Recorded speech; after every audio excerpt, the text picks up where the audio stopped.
Hi, I'm Sarah from The Upcoming. A real pleasure to be with you here in Berlin. Maybe you could just begin with a brief introduction. Tell us a bit about your film. For people who don't know anything about it, what can they expect? So it's a tragic comic film about a boy growing up on the grounds of a psychiatric clinic in northern Germany in the 70s and 80s. And it's a family story. It's a crazy ideal family that falls apart in a way, yeah. And I love kind of like the backstory to this, that you sort of got given this book and just sort of devoured it in one go and is finding the humor in it, and it just sort of captured your imagination. So tell us a bit about when you first picked up that book and developing it into the film that we see today. Yeah, when I first read that book, I really had to laugh out loud, which happens rarely with German books. So, and my films, and I also write books, are always filled with humor, but certain kind of humor that is very similar to the one of Joachim Meyerhoff, which is like the humor always comes with tragedy. It's like it's combined. It's not the cheap kind of or the humor that comes out of nothing. And so I thought like, okay, that feels kind of familiar. And the other thing was the world, the psychiatric clinic in the 70s, and a boy who grows up there, and for him, everything is just normal that he sees and experiences there, and the patients are his friends. And so that was something I found really interesting and very special. And of course, there's always so much opportunity, but also challenges with transforming something from the page, from a book, into a film. But I know you worked very closely with the author and doing your own research to kind of understand the context that the book was written in. But then, of course, you're going to have to make some creative decisions to capture more the feel of the story rather than sort of a word for word adaptation. So, what was that process like for you? No, it was very important to me to make, an own kind of own piece of art out of it. It's not like I wanted to, show what really happened because it's autobiographical. It's like we also didn't write together or something. He would read some drafts, but he left. He gave me a lot of creative freedom, I'd say. So I could change things, and we renamed the family. They all have different first names now for having that freedom also. So no one would think, okay, the mother really experienced that. So, and furthermore, the film is through the eyes of the boy. So it had to be, in a way, very creative, and it has a lot of fantasy in it too.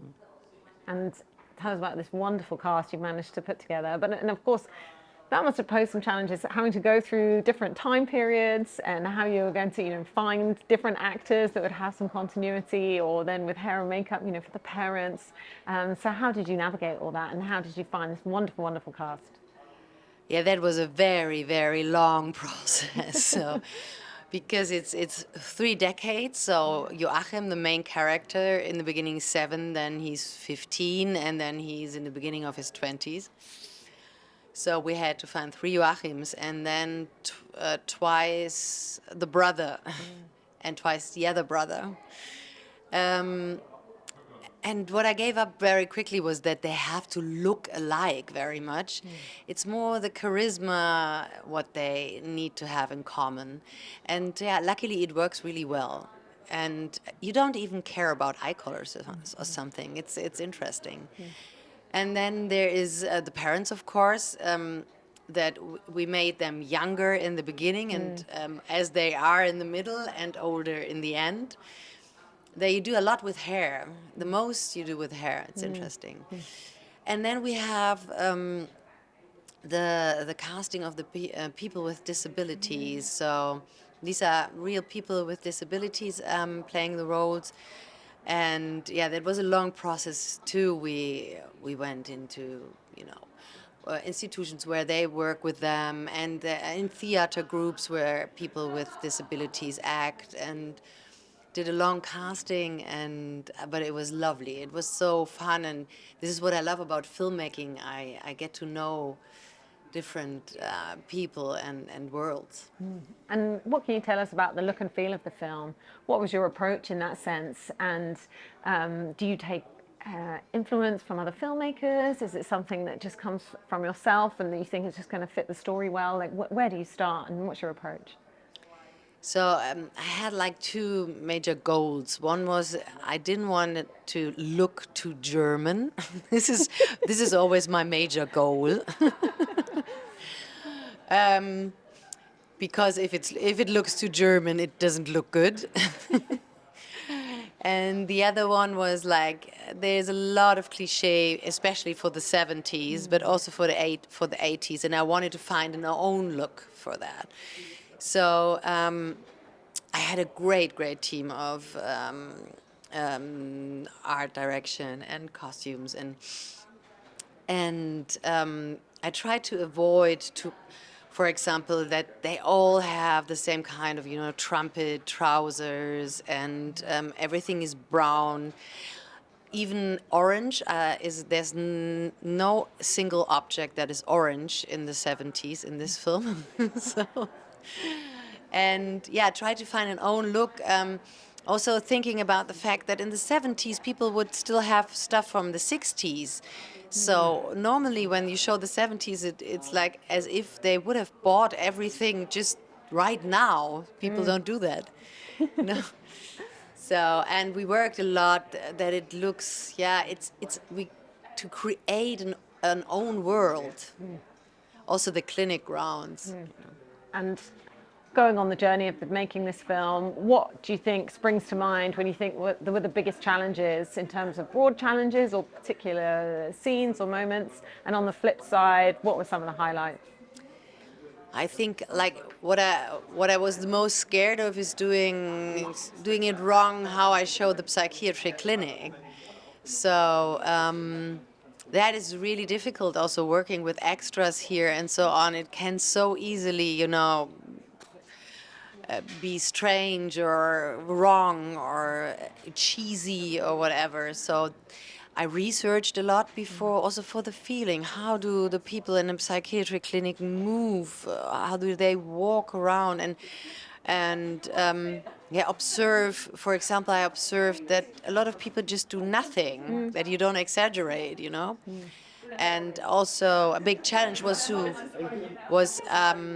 how we show the people with disabilities, and I'm so glad because they are all so happy to have been part of this movie, and their parents write me letters that they're so happy because we showed people with disabilities different, like they are as different as people without disabilities are, but in films they're mostly one cliche.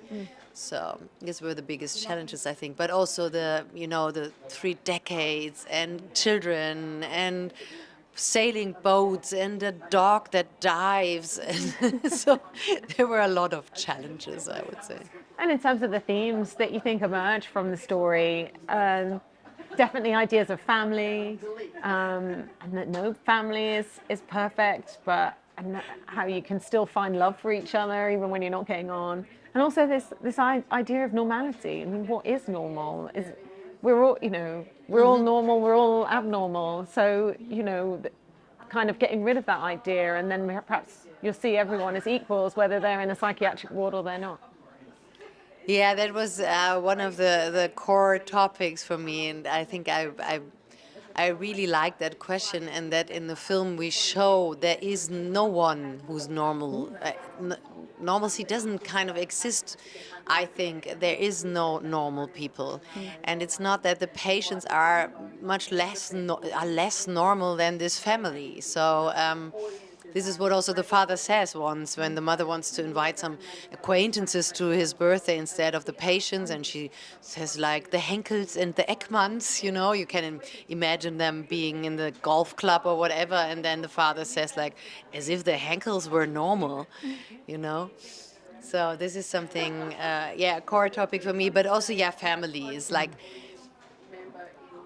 it's a topic for me. It has been a topic for me often. I also wrote a family novel called Rimini, and Yeah, the dysfunctional family is the normal family, I would say. Yeah. Functional ones are really rare, but still, I mean, they give their best, and in the end, there is forgiving, and I think this is the important fact. You can only do mistakes. You cannot be perfect.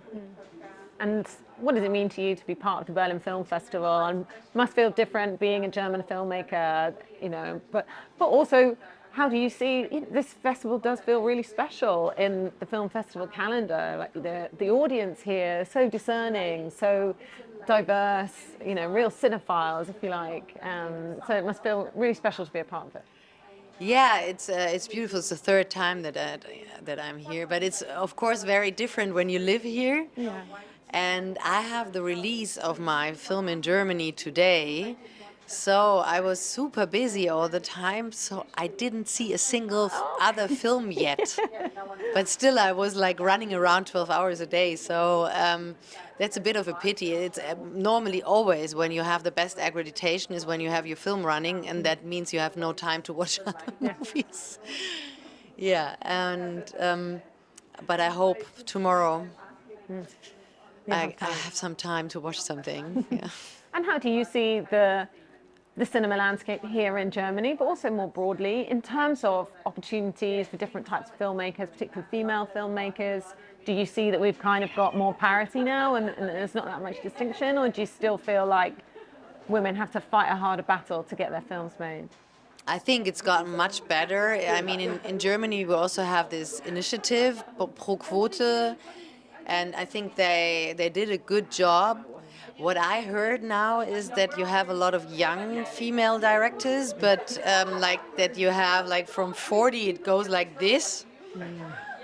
And I would find it interesting to find out whether it's because they already quit filmmaking because they got no jobs in the past, or if there is age discrimination against women. I don't know.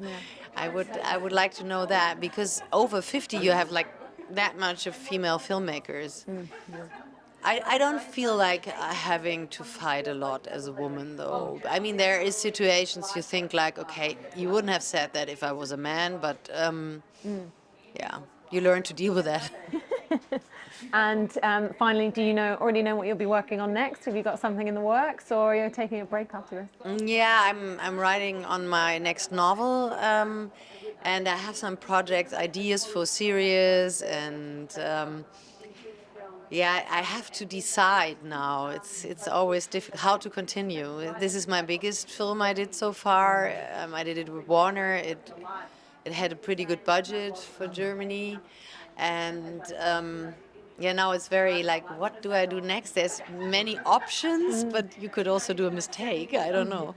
And do you find it a very different sort of skill? I mean, obviously it's a different skill, writing a novel versus filmmaking. And do you have a strong preference toward one, or do you feel like they sort of complement each other in a way?